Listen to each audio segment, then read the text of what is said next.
और खगोल शास्त्री नीरज लाड़िया जी हमारे साथ में मौजूद हैं। नीरज जी, आप जिस तरह से इसके पहले भी आप हमें टेक्निकल शब्दों में समझा रहे थे, दरअसल ये ज़रा समझाइए हमें कि लोगों को ये कहा जाता है कि अगर इस तरह का कोई एक्लिप्स है, कोई ग्रहण है, तो उन्हें सीधे नहीं देखना चाहिए, उन्हें एकदम आप नग्न आंखों से नहीं देखना चाहिए। इसका क्या लॉजिक होता है, इसका प्रभाव किस तरह से पड़ता है?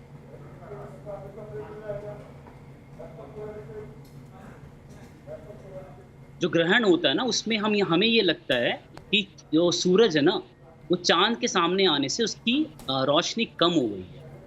उसकी रोशनी कम होने की वजह से हमें उसकी लगता है कि वो इतना पावरफुल नहीं है हमारे लिए, लेकिन ऐसा होता नहीं है। मतलब सूरज इतना इतना पावरफुल है कि अगर आप ग्रहण के स्टार्टिंग में देख रहे हो ना, हाँ बिल्कुल, जब चांद ने बिल्कुल ढक लिया है तो क्षण भर के लिए आप देख सकते हो, कोई बात नहीं होती। क्षण भर के लिए मतलब 1-2 सेकंड्स के लिए देख लिया आपने, लेकिन तुरंत फिर आप हटा सकते हो। लेकिन जनरली जब ग्रहण होता है तो हमें लगता है कि अभी सूरज की रोशनी कम हो गई है, तो हम क्या लेते हैं, हम ना जो भी छोटी-मोटी चीज़ें होती है, मैं एक्स-रे फ़िल्म ले ली, गॉगल जो अपने नॉर्मल सन ग्लासेस होते हैं, उनसे देख लिया, या छन्नी से देख लिया, या सीडी से देख लिया।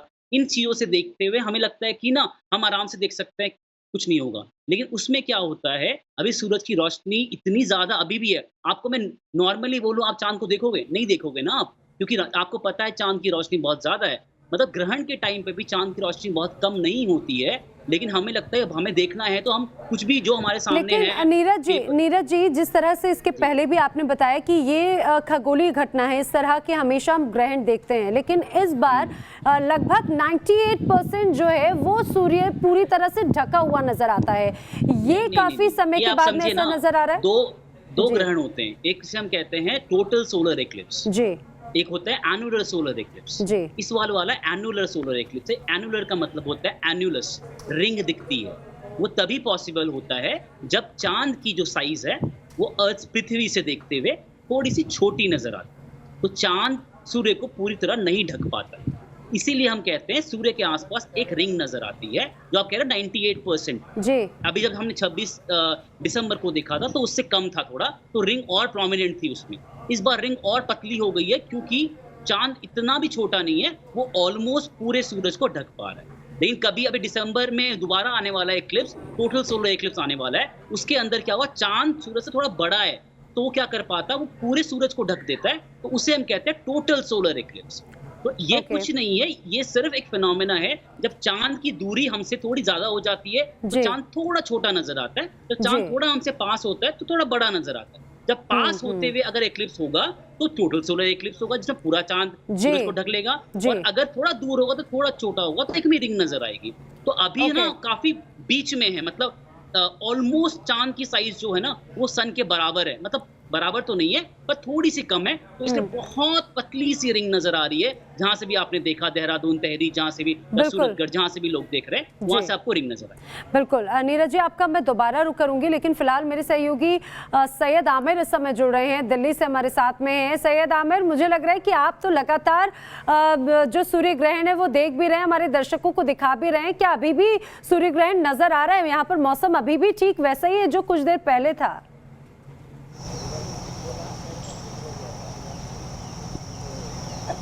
देखिए, मौसम ने आज बहुत बेईमानी की है एक तरह से, और जिस तरह से जो दर्शक यहाँ पे देखना चाहते थे, खासतौर पे दिल्ली वासी जो देखना चाहते थे, उनको भारी निराशा हुई है। और लेकिन हालांकि थोड़ी बहुत जो क्लिप्स है वो देखने को मिला है। आपको दिखा दें कि अभी की सिचुएशन क्या है। अब धीरे धीरे जो चांद सूरज से हटता हुआ दिखाई दे रहा है। मैं दिखाना चाहूँगा अपने ही कैमरे से कि किस तरह से ये नज़ारा अभी के समय में है। अभी इस समय आप देखेंगे तो जो बादल है, बादल जो है छाए हुए हैं काफ़ी ज़्यादा, और हल्का हल्का सा आपको जो है सूरज और चांद हटता हुआ सूरज से दिखाई दे रहा होगा। तो ये कुल मिलाकर के जो सिचुएशन थी आज की, इसमें 98% कवर किया था चांद ने सूरज को, लेकिन 100% कवर नहीं किया था। 100% करता तो शायद आपको एक रिंग दिखाई देती, जो बिल्कुल रिंग के नुमा का होता।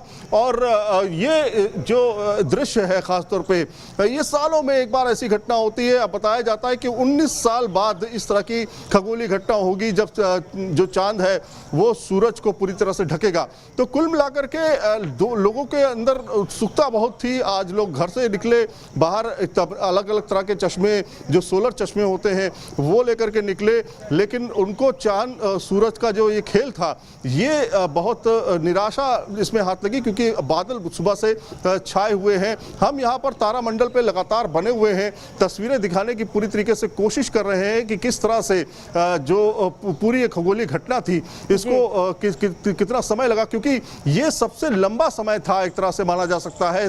10:19 से ये खगोलीय घटना शुरू हुई, अब धीरे धीरे ये खत्म होने के कगार पे है। तो आप देख रहे होंगे न्यूज नेशन के कैमरे पे, आप देख रहे होंगे, तस्वीर में देख रहे होंगे कि किस तरह से अब जो है ये अंतिम छोर पर आ चुका है। सूरज और चांद जो है अब एक दूसरे से जुदा होते हुए दिखाई दे रहे हैं। तो ये खगोलीय घटना जो है आने वाले समय में एक रिसर्च की भी बात होगी, एक बहुत इम्पॉर्टेंट समय है खासतौर पे खगोल शास्त्रियों के लिए कि वो इस घटना को किस तरह से समझते हैं और भूमंडल की जो जिज्ञासा है, जो अंदर के रहस्य हैं, उसको किस तरह से सुलझाया जा सकता है, आगे की तस्वीरें क्या हो सकती है, भविष्य क्या हो सकता है। अभी भी बहुत ज्यादा बनी हुई है, क्योंकि जो ये अभी हम जो तस्वीरें अपने कैमरे के माध्यम से लोगों को दिखा रहे हैं, इसमें नजर भी आ रहा है कि अभी भी सूर्य का कितना हिस्सा ऐसा है जो ग्रहण जिस पर लगा, जो छुपा हुआ है। लेकिन मैं चाहूंगी अगर आप बता सकें, आसपास आपके कई लोग मौजूद हैं, उनका किस तरह का अनुभव रहा, उन्होंने भी इस ग्रहण को देखा, अगर आप उनसे बात कर पाए, अगर संभव हो तो प्लीज जरा उनके अनुभव भी हमसे साझा जरूर कीजिएगा। तब तक एक बार मैं अपने फिर से दर्शकों को बता दूं कि आज जो अब ग्रहण है धीरे धीरे अब उसका वक्त पूरा हो रहा है। आपको बता दूं क्योंकि कोरोना का जी सैयद आमिर बोलिए जी। बिल्कुल वक्त पूरा हो रहा है और आपको दिखाएं कि ये तस्वीर जो आप देख सकते हैं इसमें यहाँ पे स्क्रीन पे ये तस्वीर है, और ये तस्वीर जो है वो बताती है साफ तौर पे बताती है कि किस तरह से वक्त जो है अब खत्म हो रहा है और ये जो खगोलीय घटना है उसका जो अंत जो है वो धीरे धीरे करीब आ रहा है। हालांकि यहाँ पे आपको जितने भी लोग आप देख रहे हैं, यहाँ पे ज्यादातर पत्रकार हैं जो कि यहाँ पे कवरेज करने के लिए आए हैं। नेहरू तारामंडल है, यहाँ पे किसी को अनुमति नहीं अंदर आने की, क्योंकि कोरोना का मामला है, इसलिए भीड़ ना हो जाए। इससे पहले जब इस तरह की घटना हुई थी, आपको याद होगा, पूरा का पूरा ये गार्डन जो था वो भरा हुआ था। लोगों के अंदर, खासतौर पर बच्चों के अंदर जो था जिज्ञासा थी बहुत ज्यादा, वो देखने के लिए आए थे। लेकिन आज बिल्कुल सन्नाटा है यहाँ पर, और लोगों से बातचीत इसलिए नहीं हो पा रही क्योंकि वो उनको हिदायत दी गई है कि वो घर पर रहें, घर से देखें, और घर पे भी कोई इक्विपमेंट हो, जिस तरह का मैंने ये चश्मा पहना हुआ है, सोलर चश्मा ये है, इसको लेकर के ही पहने, ऐसी नंगी आंखों से ना देखें। तो कुल मिलाकर के लोग यहाँ पर बिल्कुल मौजूद नहीं है। उनसे कहा गया है कि वो घर से ही देखें। यहाँ पे बहुत सारे लोग आए थे लेकिन उनको वापस भेज दिया गया, ताकि एक लिहाज से देखा जाए तो ये अच्छी बात ही है, क्योंकि वैसे भी राजधानी दिल्ली में तो कोरोना के केसेस इतने ज्यादा बढ़ चुके हैं। एक तरह से ये अच्छी बात ही है कि लोग यहाँ पर इकट्ठा नहीं हुए, वरना लोगों की उत्सुकता इतनी ज्यादा होती है कि वो तमाम खतरों को दरकिनार कर देते हैं। ये अच्छी बात है। लेकिन नीरज जी भी हमारे साथ में है। नीरज जी, ये एक रिसर्च का विषय, जिस तरह से हम कह रहे थे, आपने अभी तक रिसर्च की होंगी, जिस तरह का ये पूरा एक्लिप्स है, जिस तरह का ये ग्रहण है, अभी कितने समय के बाद में 98% तक पूरी तरह से छुपा रहने वाला इस तरह का ग्रहण लगा, या फिर आने वाले वक्त में भी इसका कुछ ऐसा कोई प्रभाव आप देखते हैं क्या? नहीं, मैं आपको दोबारा समझाता हूँ कि जो 98% आप कह रहे हो ना, 98% मून की साइज है। मतलब अगर मून 100% सन को ढकता तो हमें इससे कहते हैं टोटल सोलर एक्लिप्स, तब रिंग नजर नहीं आती जी। इसे हम कहते हैं, जो हमारे इंडिया में आया था 2009 में last, if I am not wrong, 2009 में पूरा मिडिल ऑफ इंडिया, बनारस से होते हुए, पटना से होते हुए हमने एक्लिप्स देखा था। वो आया था टोटल सोलर एक्लिप्स। उसमें हम कहते हैं जो सूरज की, जैसे अर्थ के अराउंड हम कहते हैं वायुमंडल है, एटमॉस्फेयर है, वैसे ही सूरज के आसपास भी एक वायुमंडल है। उसका आपको मैं नाम बताता हूँ, आपको नाम सुन के हंसी आएगी। उसका नाम है कोरोना। उसका भी कोरोना। नाम कोरोना है। जी, हाँ, अच्छा, कोरोना कहते हैं कोरोना, उसे, अच्छा। कोरोना कहते हैं उसे। और वो सिर्फ टोटल सोलर एक्लिप्स के टाइम पे नजर आता है, जब चांद पूरी तरीके से सूरज को ढक लेता है। तो जो आसपास का एटमॉस्फेयर है चांद सूरज का, वो हमें नजर आता है, क्योंकि वो ऐसे नजर नहीं आ सकता आपको जनरल डेज में, क्योंकि वो बहुत ज्यादा लाइट आती है। लेकिन चांद जब उस एक्लिप्स के टाइम पे ढक लेता है पूरी तरीके से, टोटल सोलर एक्लिप्स के टाइम पे आपको कोरोना नजर आता है। लेकिन जब आपके ऐसे एक्लिप्सेस होते हैं जिसमें चांद थोड़ा छोटा होता है, जैसे आप अभी 98% कहते हैं, तो हमें एक रिंग नजर आती है। थोड़ा और छोटा होता, मतलब जी। मान लीजिए 90% होता, तो रिंग की साइज थोड़ी और वो होती, मोटी होती, and we would see a better ring, मतलब बहुत अच्छी सी रिंग नजर आती है हमें। तो अभी बस हम चीज समझ लीजिए, हम ऑलमोस्ट टोटल सोलर एक्लिप्स की तरफ ही जा रहे थे, बट उससे थोड़ा कम है, तो इसलिए हमें थिन सी, बहुत पतली सी रिंग नजर आ रही है।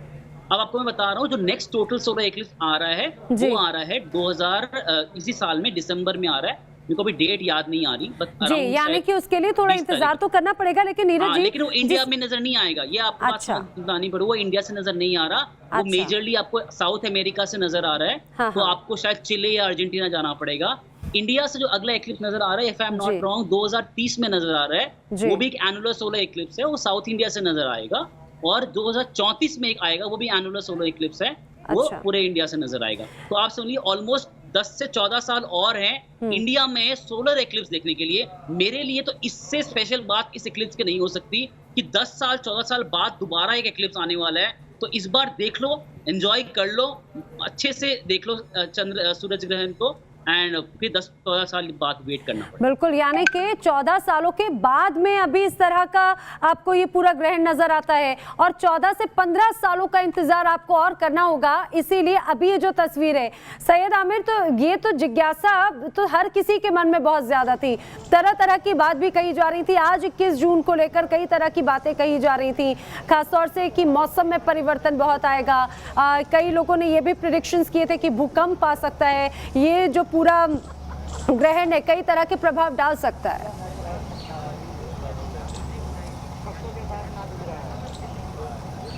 देखिए, बहुत सारी बातें सामने आ रही थी। खासतौर पे मैं आपको बताऊं कि कोरोना के विषय को लेकर के बहुत सारी बातें थी कि तमाम विशेषज्ञ ये कह रहे थे, या तमाम ऐसी बातें सामने आ रही थी कि कोरोना का जो है अंत हो जाएगा। और आज के ही दिन, जब फादर्स डे भी है, आज के ही दिन योग दिवस है, और मौसम भी आप देख सकते हैं दिल्ली का बिल्कुल बदल चुका है।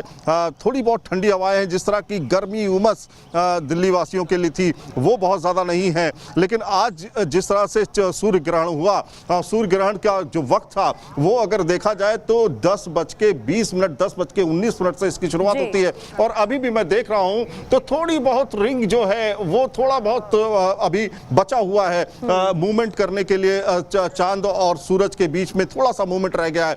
तो कुल मिलाकर के ये जो समय है ये काफी ज्यादा रोमांचक है, और यहाँ दिल्ली वासियों के लिए खासतौर पे, और उन बच्चों के लिए जिन्होंने इससे पहले कभी सूर्य ग्रहण नहीं देखा, उनके अंदर जिज्ञासा सूर्य ग्रहण को लेकर के बहुत सारी थी। तो कुल मिलाकर के ये जो समय आज देखा है मैंने, सुबह से लोगों के अंदर बहुत सारी जिज्ञासा थी। गेट पर हमने देखा जो तारामंडल के अंदर नहीं पहुंच रहे थे उनके अंदर जिज्ञासा थी कि अंदर जाने की परमिशन मिल जाए, लेकिन कोरोना काल की वजह से उन लोगों को अंदर आने नहीं दिया गया। तो ये बहुत सारी ऐसी बातें भी सामने आई कि आपको क्या करना है क्या नहीं करना है। ज्योतिषों ने भी अपनी अपनी बातें सामने रखी कि किस तरह से दुनिया बदल रही है, और खासतौर पे आगे आने वाले समय कितना क्रूशल रहने वाला है, इसके इम्पैक्ट क्या क्या होंगे। ये चीजें सामने आई कि आर्थिक मंदी का दौर भी एक करवट बदलेगा और एक बड़ी समस्या भी खड़ा करेगा। किसी ने इसको पॉजिटिव बताने की कोशिश की, किसी ने इसको निगेटिव बताने की कोशिश की। तो कहीं ना कहीं ये एक पूरा सिनेरियो आज के टाइम में जब ये खत्म होता जा रहा है तो इस पर चर्चा का विषय एक जरूर खड़ा होगा, और खासतौर पे खगोल शास्त्रियों के लिए, एक रिसर्च के लिए एक बहुत इंपॉर्टेंट ये जो पूरा सीन आज हुआ है वो उनके लिए अध्याय के तौर पर छोड़ के जाएगा। और आने वाले 14 साल बाद जो होगा उसके बीच का जो ये समय होगा काफी ज्यादा इंपॉर्टेंट होगा कि खगोलीय घटनाएं इस किस तरह से बदल रही हैं और किस तरह से भारत उससे प्रभावित होगा। बिल्कुल, अब ये वाकई में देखने वाली बात है। नीरज जी और सैयद आमिर, आप दोनों हमारे साथ में जुड़े, आपका बहुत शुक्रिया। तो ये जो ग्रहण है, ग्रहण का प्रभाव नजर किस तरह से आया अलग अलग जगहों की तस्वीरों में, वो हम आपको लगातार दिखा रहे हैं। चर्चा लगातार हमने की किया, हमने आपको हर तस्वीर दिखाई। आपको बता दें अब से कुछ देर का और ये ग्रहण है, उसके बाद में ग्रहण का प्रभाव खत्म हो जाएगा। यहाँ पर रुक रहे कुछ ही पलों के लिए, जल्द हाजिर होंगे।